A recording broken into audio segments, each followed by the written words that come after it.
Yo, John, why'd you change up the way you make your videos? Why do you talk over the workout post-workout instead of during the workout? It's crazy you asked because I actually have a reason. That's crazy. I was thinking the same thing. There are many reasons. Firstly, for me, music is a big part of my workouts. It's very important to me. I love my music. I love my dubstep, my anime hardstyle, my hardstyle, and anything else that I'm feeling that day. And I'm using my phone to record these. So when I hit record, normally on the video setting, I can't listen to my music and have my microphone plugged in at the same time and talk.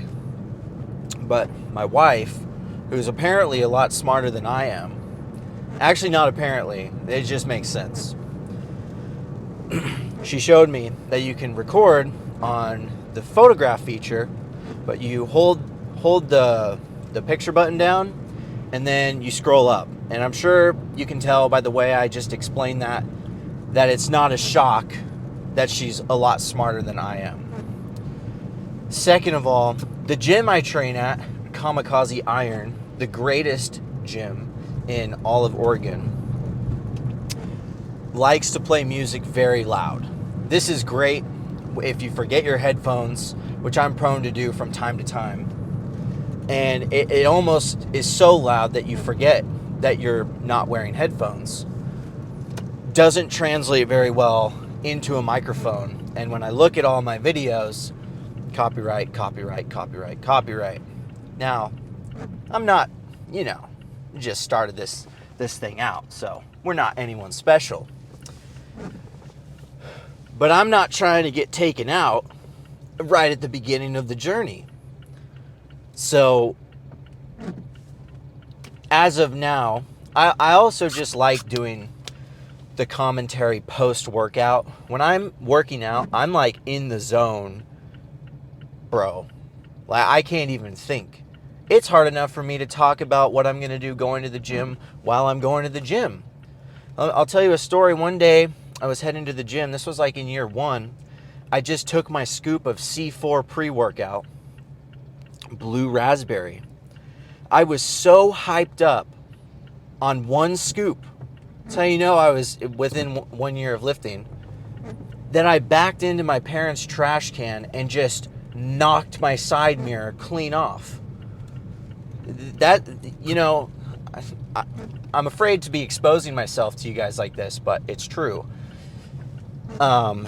It just helps me focus on the lift. I feel like you guys are going to see more of a quality side of my training, and I can explain it better post-workout, which I think, I'm pretty sure if you guys are watching, you'd be interested in why I'm doing what I'm doing. And also I can just kind of deafen the music in the background so it's not as distracting. I don't have to worry about if you guys can hear me or not. It's just it's like a win-win for everyone, right? And at some point I'd like to get a camera so I don't have to record on my phone, because I'd be balancing all kinds of things on my phone like all day, dude. And I'd be charging my phone like 3 times a day. I'd be frying the batteries. Apple be shooting out updates out of nowhere, tanking my battery as it already is. And then I'm throwing this on top of it. My phone's going to be toast. I mean, it's pretty much like, starting to burn on the outside. I mean, not really, but that would be crazy. But let's talk about what's really important. Shoulders. Today we are hitting shoulders, and I am excited. I'm always excited to go to the gym, but I'm doing shoulders a little differently now. I was watching a video by Hostile Supplements, not a sponsor, and Fuad was training with, a balloon just flew off of a semi-truck. That was kind of funny. Anyway, he was training with Sam Sulik, and he, at the beginning of the video, explained that they were starting with rear delts because most people aren't lacking in the front delt department because of all the pressing that they do. You're a gym bro, you hit your bench, you hit your chest presses. Your shoulders are going to be natural consequence of that. But when it comes to rear delts, nobody likes to hit those. Everyone at the end of their workout, they're like, I guess I'll hit a couple sets of rear delts if I have to. And with that attitude, you're not going to have rear delts, right? And if we're calling ourselves bodybuilders, we got to build the entire body. We're not 50%. Like, you ever see a bodybuilder that's like 50% built, and you're like, I don't know, dude. You might be skipping a couple muscles. So I'm gonna start with rear delts, and specifically face pulls. Really like those. I've been doing them a lot better. I've been checking my form, making sure I'm not swinging. I'm sure you guys have noticed I swing a little bit, And that's another reason why I started making these videos. Primarily for myself. What am I doing, dude? When I first started lifting, I was getting into powerlifting. And it's cool, but I slowly, found some other more exciting things for me. But let's see, where was I going with this? Oh no.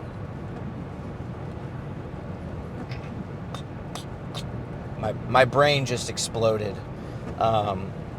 Yeah, face pulls, right? So I would swing and just kind of rock it. Oh yeah, I remember now. I would record my sets, because I was like a form perfectionist. I wanted to see what my form was. And doing that over time, I don't think I have perfect form, by the way, but it definitely helped me because I had no one around me. I was in a commercial gym. Like, nobody was deadlifting anything over 365, right? And I was like, dude, I want to do, at the time, it was like 4 plates and 5 plates, right? So I had to coach myself, and it was great. And recording myself really helped me do that. And I kind of fell off and stopped doing it. Kind of stalled a little bit. And if you're lifting in the gym and you're stalling out, it's not fun. We always want to be making gains, and always trying to look at myself, see things that I can do better, instead of we all know those people that are pointing out, oh, that guy's doing that wrong, dude, look at the way that guy's doing this, look at.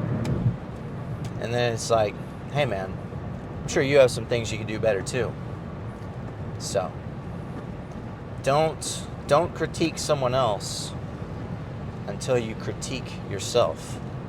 And even once you critique yourself, don't critique anyone else unless they ask you. If they come up to you and they're like, hey bro, can you give me some pointers on this? I noticed that I do this all the time. Hey man, your legs are way better than mine. What are some things that you do for those legs, right? Voice crack. Because the goal is to get to the top, right? Why you're not at the top, I'm not at the top. Why am I going to be critiquing everyone, that's in different places when I'm just trying to build my body? I can't put my mind into someone else's mind and be like, do it like this. That's just how I feel. And that's what's worked for me. And I think it's a safe bet to assume that would work for a lot of other people. I think in general, the world would be a better place if people decided to critique themselves first and only. And if someone asks, then you can let them know. But do it in a nice way. Don't be like, you're shit, bro. Your form sucks. Do it this way. Do it my way. My way is the best way. None of that. No. Just be cool. Be humble. Don't be a know-it-all. Anyway, I'm rambling at this point.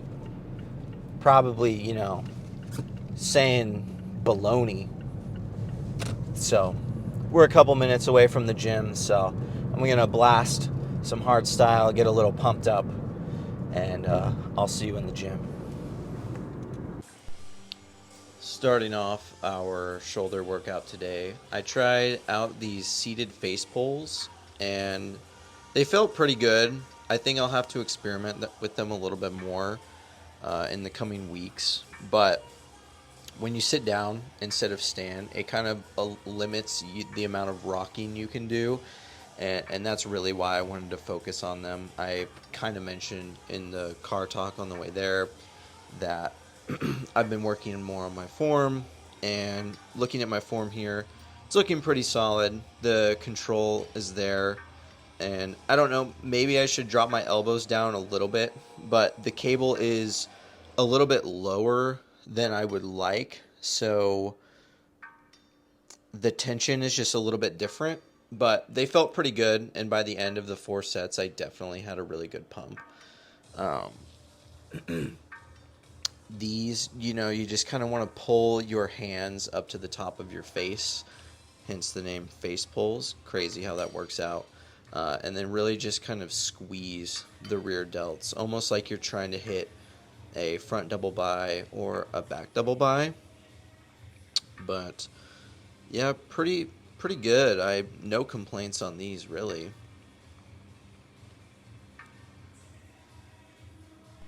I guess the only thing I would change is maybe not doing them at the start of my shoulder workout.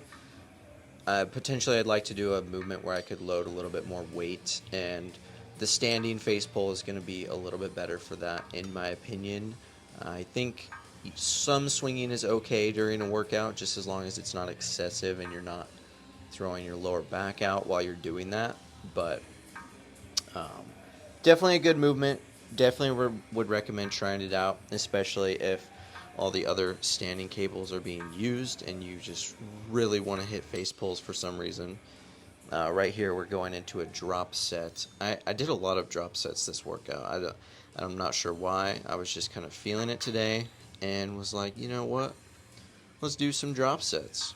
So that's what we did, and that's what you're going to see. I think my goal going in here was just getting a massive shoulder pump, and you'll find out at the end if that happens or not. Moving on to the next movement, I'm doing a reverse pec deck. I pretty much did 4 sets on everything today for shoulders, and did 8 sets per head of my deltoid muscles.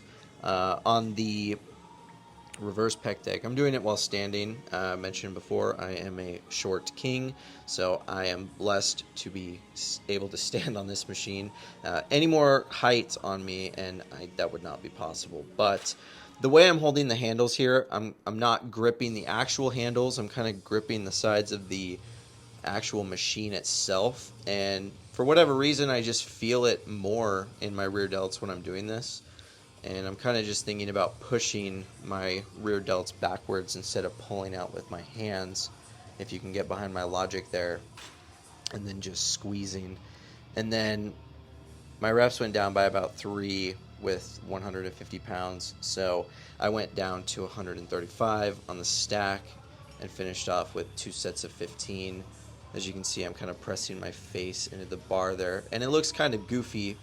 But for me, my goal in the gym is I don't really care how goofy I look while I'm working out. I care about how I look after I work out. But also, I think in the context of when would you lower the weight, and that is in bodybuilding, we are trying to achieve muscle breakdown and not necessarily chase weight on the bar or the stack. So we're trying to stick to a certain rep range, and shoulders for me, I like to kind of hit the higher end of rep ranges, that like 8 to 15, sometimes 20 reps, and that's what we're doing here. And then you can even go beyond that, beyond failure, and hit another drop set. I think I might have hit a drop set on every movement in today's workout. I don't know. Sometimes I'm feeling it, sometimes I'm just feeling straight sets. But mixing it up for you guys for sure, just so it doesn't get redundant and you're seeing me do the same things over and over again. But we're just finishing off the set here, blasting the rear delts into oblivion. Here we're moving on to Smith shoulder press. I gotta let you guys know I did a few blunders on some of the angles here. This machine is pressed right up against the mirror, So it's kind of hard to get a front angle on this one, and the way the Smith machine is set up, if I turn the bench around, I can't actually use the machine because the bench runs into the wall. So you'll be seeing some interesting angles on this movement. But this one felt really good. Moving into front delts right after rear delts feels pretty nice. My shoulders and my rotator cuff are pretty warm at this point. I would say my pressing strength has gone down a considerable amount since I'm doing this health phase, but that's okay. I'm not necessarily worried about strength, as I've mentioned many times. Just trying to achieve a pump and ripping the muscle apart. This is going to be the worst of the angles. You get a nice up and close look at my elbow. Um, yeah, I'm really sorry about this one, but I will not be using this angle again. Live and learn, I guess. But went down on the weight on this one because my strength was just rapidly declining, and it felt like I was pushing against a brick wall that wouldn't move. So here, I went all the way down to just a plate on each side. That is just how sad my strength is at the moment. But I do a rest pause instead of a drop set, just because, going any lower than this, I kind of would question whether or not it would be doing anything to my muscle. So I do a rest pause. I'm going to speed up the time here in between while I'm breathing. You can rest either 10 to 15 seconds between your rests, or you can take 3 to 5 deep breaths. I was doing about 4 breaths between, and aiming anywhere from 3 to 5 reps per rest pause set, I guess. And then I only did 2 rest pause sets. My shoulders were absolutely annihilated after these Smith shoulder press, but my front delts were not done yet.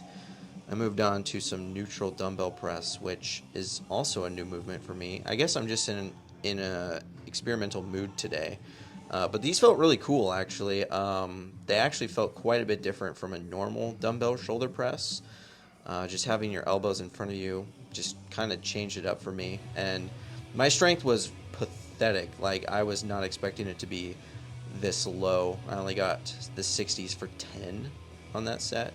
Although my shoulders were pretty fatigued, so I wasn't my ego wasn't crushed. But moved down to the 50s and got 15 on the first one, and it didn't go below 12 until that final set there, where we hit 12 and then hit the drop set.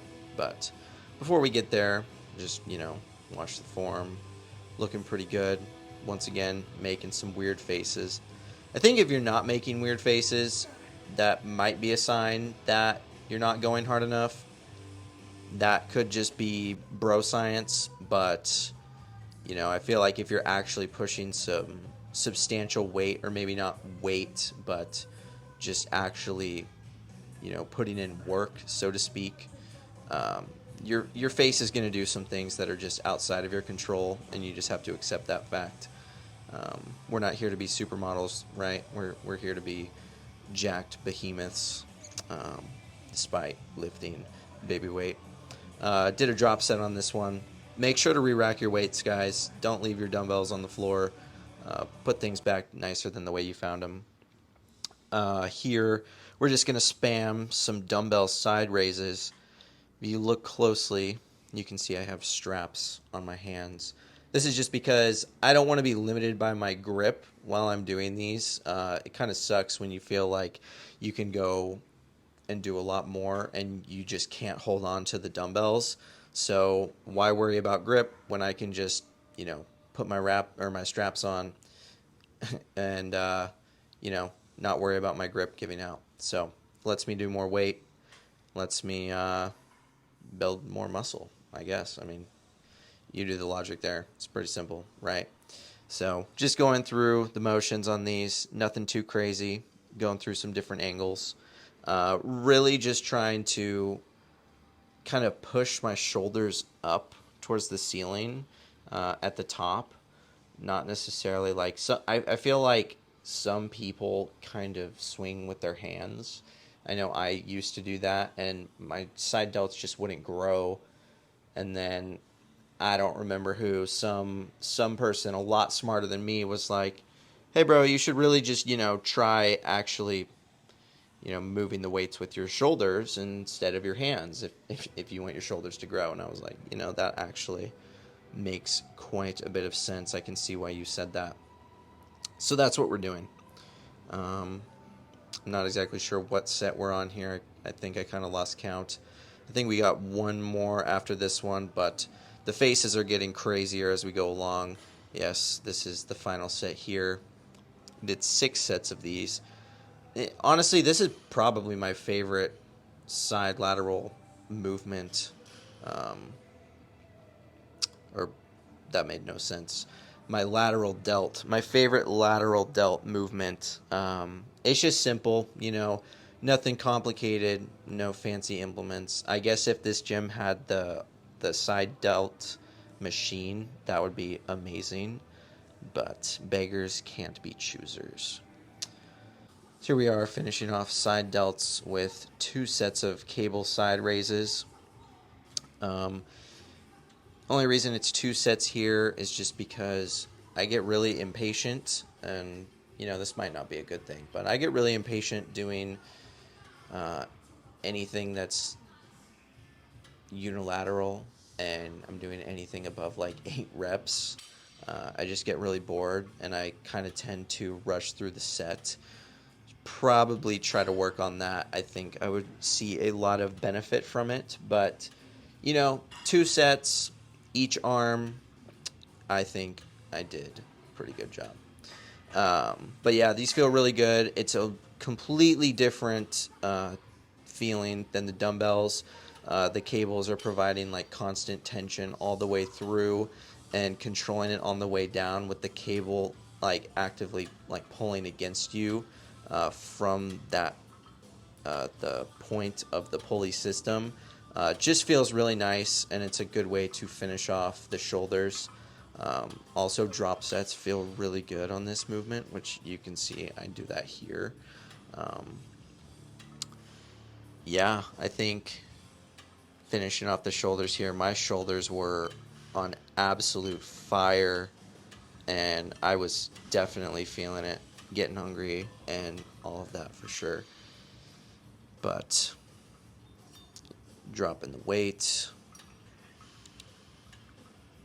you can just see in my face that I'm like, man, this sucks, pushing through.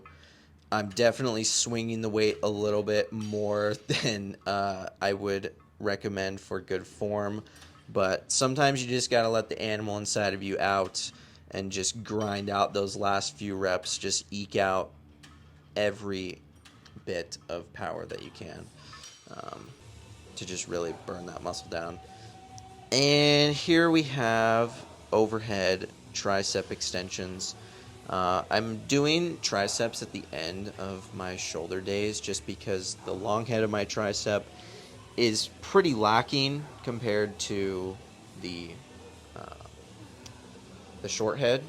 I'm trying to build that that sweep underneath my tricep so that the arms just kind of had that like super full round look when I hit the front double bi. So I started with 2 sets of overhead cable extensions just to kind of warm up my elbows. They feel nicer, whereas when we move on to the skull crushers, since that's with free weights, that can kind of tend to cause more aches and pains for me. So I like to warm up with some cables. And then also just doing a drop set here to accumulate a little bit more volume. And at this point in my mini cut, I wouldn't say I'm building too much muscle. I'm just trying to preserve whatever it is that I have, and not really trying to fatigue the muscle too much. I want to still be able to recover. But here we're going into the barbell skull crushers. Now with these, make sure you're definitely pushing straight up instead of I used to do it where I would kind of arc my triceps, but now I just push the barbell straight up to the ceiling. I got this piece of advice from, he's He's kind of well known. His name is Phil Heath. I don't know if you guys would want to trust him or not, but he seemed like a kind of reputable guy, so I figured I'd try it out, and they felt really good. So that's how I do all my skull crushers now. Started with 80 pounds, got 12, and then you're going to see me hit 10 in the second set. And I wanted to stay in that upper rep range. I don't really want to go below 10 reps on these. That's a little bit too much stress on my elbows for me. I've kind of struggled with elbow pain for a few years. I think I've mentioned that a few times before, but moved down to the 70s, no big deal.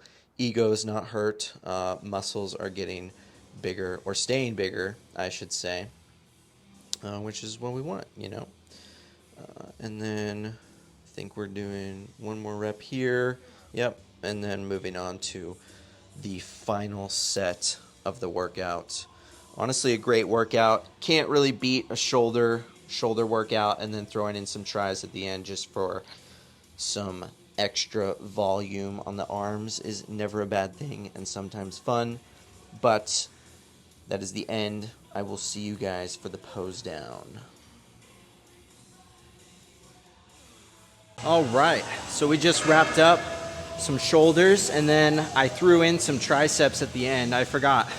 Last week I decided that my triceps, my long head specifically, needs more work. So we got that done with 6 sets of overhead tricep extensions, so to speak, on the cables, and then the barbell skull crushers. I think my shoulder pump might have gone down a little bit. So it might not be as freaky as I would like. My triceps are definitely really pumped. I brought an extra shirt with me, but I wanted to be dry after the gym, and I figured if I come in here and I take off my sweatshirt and then I put it back on, it's gonna get cold, and then I'm gonna get cold, and then my pump's gonna go away. And if I take my sweatshirt off and I wear my my extra shirt, it's gonna get all sweaty, and I gotta run groceries after this. And I don't really want to walk around in a sweaty shirt. I guess I'm just being a bitch, but anyway, let's check out the pump. Gotta, you know, this is gonna be something rough. Once again, if it's hard to take the shirt off, you're doing something right. It's meathead problems. Ooh. Okay, definitely not as bad as I thought it was going to be. In terms of the pump going away, the pump is still there for sure.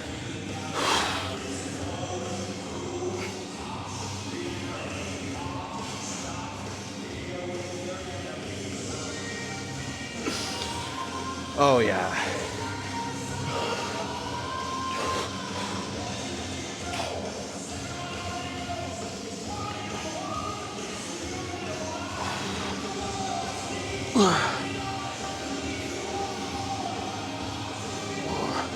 What do you guys think? Let's check out the rear delts.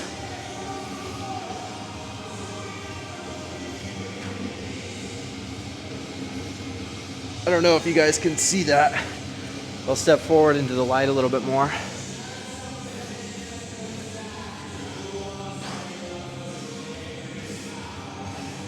I need to work on dropping my shoulders in my rear double and my back lat spread.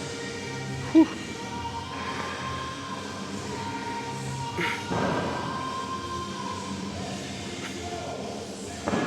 Okay, things are moving along quite nice. It's kind of hard to see what's going on in here because the lighting is interesting, but overall, solid shoulder day. I'll go over all of the movements we did in the post-workout commentary. And yeah, I didn't do abs before I came in here to pose because it's hard to pose after you do abs. So I'm gonna go hit abs and calves.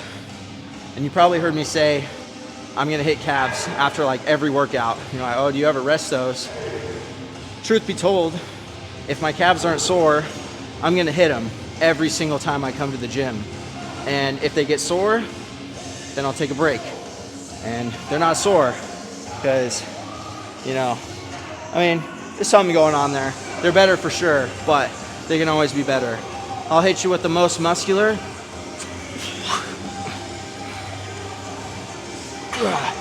And I'll see you in the car. Man, oh man. That was exactly what I needed for my Monday. Good old shoulder day. Can't beat it. If it was a leg day, couldn't beat that either. Chest, back, arms, calves, forearms, neck. Couldn't beat it. It's exactly what I need. Is the gym. Any day. But for real, solid pump, solid vibes, solid music. I don't know about y'all out there, but music to me is an absolutely crucial part of lifting. There are those people out there that are like, if you need music to lift, if the quality of your lift goes down when you forget your headphones, you're weak. You need to get in the trenches, find out who you are. Bro, you're a psychopath, okay? I enjoy listening to some tunes. I enjoy getting hyped up before some sets. You know, music does that for me. And I think if music is going to give me a 1% boost in my lifting performance, I'm going to take it. Now, if you're motivated by the grit and grunge of no music, do your thing, man. But don't tell me what to do. Because I'm not telling you what to do. I'm not telling you that your workout would be improved by music. Just let everybody do their own thing, right? It's how we all succeed. And on top, like, just to, further clarify on the 1% boost, right? This is kind of how I go about my training when it comes to doing things that aren't necessarily fun, right? Cardio is a big one. A lot of people don't like that one. But it's a big component of bodybuilding. And you'll never find a top-level bodybuilder that doesn't do their cardio. I'm sure you could find one, and they're just a genetic freak, right? But for the rest of us genetically limited scrubs, we got to do our cardio. Now, in the grand scheme of things, is cardio going to help you get huge? In a direct sense, no. In an indirect sense, yes. So when we do cardio, we're training our heart, and we're increasing the amount of oxygen that we have flowing through our blood. Therefore, we have a higher aerobic capacity. And sciencey stuff like that, right? Now, let's say we're squatting and we got a lot of weight on our back. We're talking 405 pounds. If we're doing our cardio, you might be able to get like 10 reps. If you don't do cardio, you might max out at 8, maybe 6, right? Every rep counts. The more reps you can do with the more weight, the bigger you get. So, and you don't have to, this isn't a sprint. You don't got to be Usain Bolt, bro. Just get on a cardio bike or a stair stepper and just go. Break a sweat. Just break a sweat by the 10-minute mark. Do 20, 30 minutes a day, every day, 5 days a week, something like that. Whatever works, right? And do it when it works for you. I'm not a huge believer in fasted cardio burns more fat. And blah, blah, blah. I think cardio is cardio, right? It's going to benefit you no matter what. If you want to get into the nuances of how much fat you're burning and this and that and blah, blah, blah, great, right? But if you can't do it in the morning, if you're waking up at like 2 a.m., bro, and you got to be at your job and, you can't, but you go to the gym at the end of the night and you got like an extra hour before you got to go to bed and do something, right? Don't go home and watch Netflix. Do your cardio. Guess what? You can actually watch Netflix while doing your cardio. You can listen to books. You can listen to music. You can read a book, dude. I've seen people read books while doing cardio. Believe it or not, it is possible, right? And that was a little bit of a side tangent. I do that a lot. Side tangents. But anything, guys. Creatine. It's not going to You're not going to turn into Ronnie Coleman with creatine, but it's going to give you a little boost. You're going to be able to eke out a few more reps. Muscles might look a little fuller, be a little bit bigger. You stack all those little 1% on top of each other, before you know it, you got 10% boost in whatever it is you're doing. And if we're doing this for a long term, we're not just doing a 30-day challenge, a 90-day challenge. Over time, it's the small percentage changes that is what's going to accumulate over time. We can only, if you're like, there's only so many big things you can do that you can change to go to the gym. So if you don't lift, for example, and you start going to the gym, you just made a 100% increase in the amount of muscle you're going to produce. Because you went from doing nothing to literally going and doing the thing that's going to allow you to build your muscle, right? You break it down, but then you got to eat. And you can just eat food, eat in a calorie surplus, and grow. Okay, cool. You learned how calories in, calories out worked. Well, now you got to eat better food, quality fuel. Little percentage boost, right? Add your creatine. Get better sleep. Drink your water. Do your cardio. All of these things, guys, that people are saying you should do. It's not like you're going to turn into a freak overnight. But if you're trying to maximize your results, then that's what you got to do. Now, if you're not trying to maximize anything and you're just doing your thing Monday through Friday, and then on the weekends you go out and party with your friends and you just binge and whatever, you got to accept fate, bro. You're throwing all your progress down the drain. If that's what you want to do and you're aware of it and you're cool with it, then cool. I'm cool with you. But if you're gonna sit here and be like, bro, I don't know why I'm not gaining muscle. I mean, I just, 10 shots every weekend, Friday through Sunday, tacos, nachos, burritos, whatever you eat, Don't come to me with that, bro. You know what you're doing. And I'm not going to sit here and tell you that, I don't know what's going on. So you got to check yourself before you wreck yourself.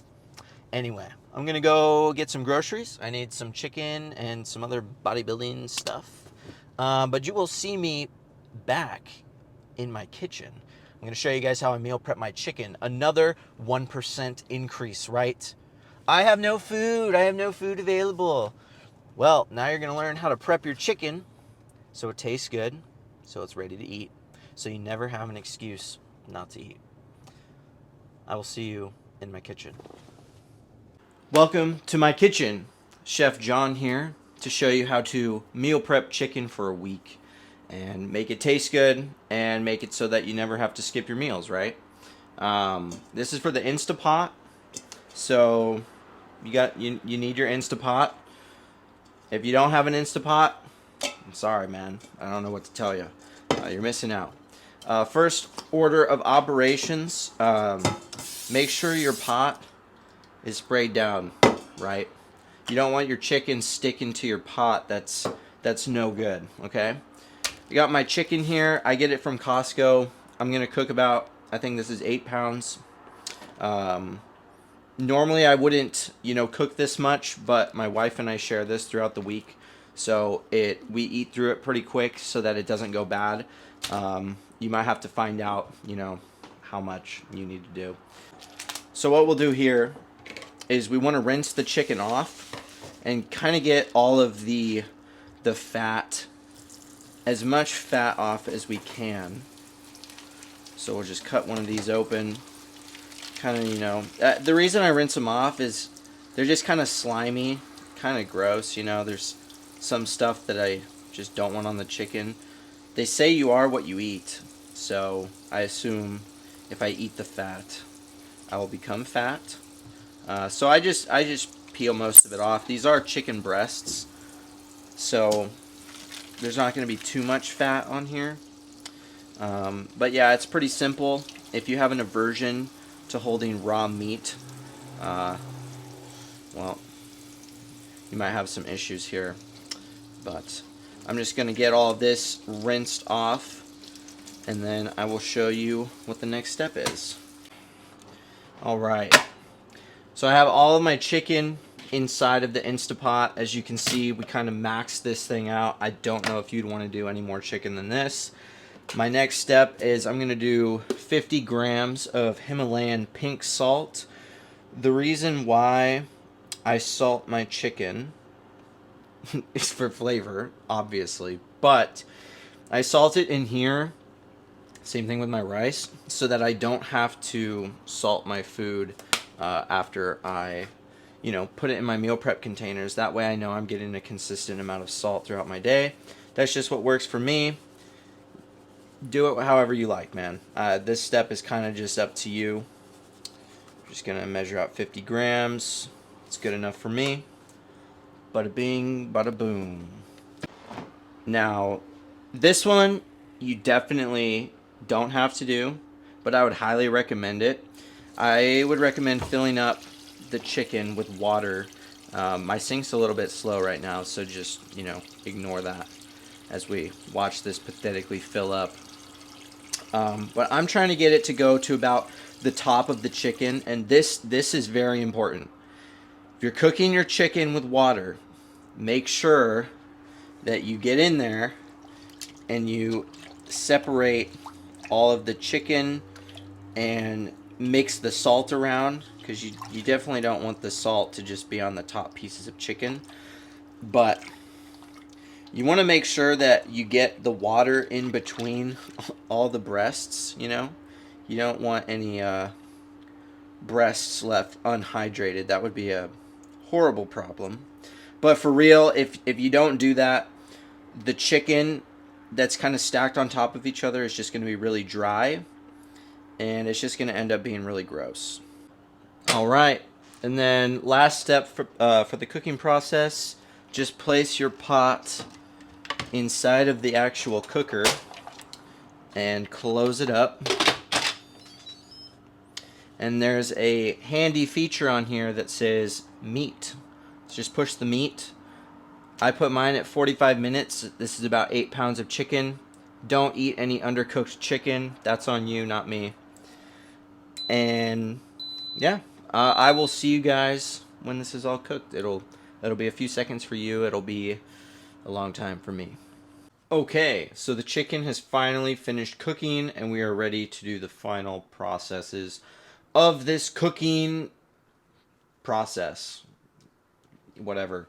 You're gonna need some seasoning, unless you just don't like any flavor at all. I have a Kansas City barbecue rub, which is amazing.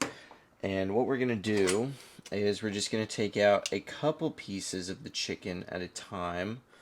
I really hope that sometimes it doesn't cook right, but So we're just gonna get in there. We're just going to kind of the Instapot cooks the chicken so well, and especially with the water, that it just kind of shreds. I'll give you guys a close-up look in a second here.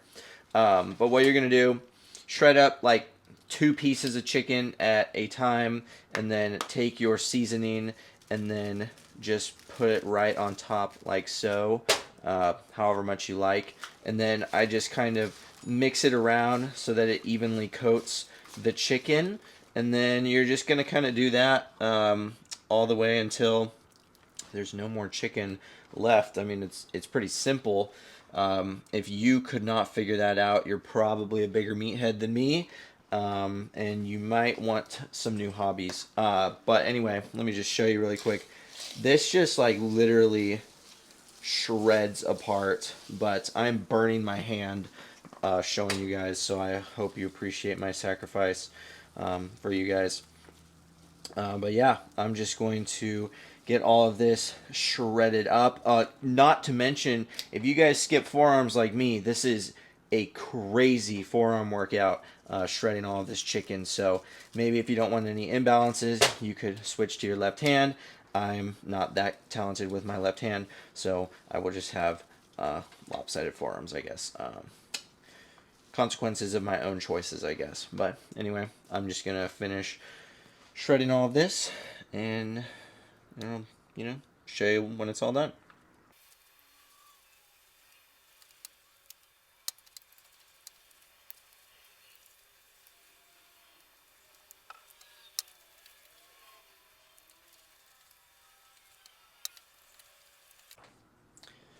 And there we have it. It's all done. That's really how easy it is. In total, I think I was probably in the kitchen for less than 15 minutes. So if you don't have an Instapot, I highly recommend you get one. Not a sponsor. They're like 80 bucks. It will completely change the way you do everything. You have no excuses. This is so easy. Tastes amazing. Stays fresh.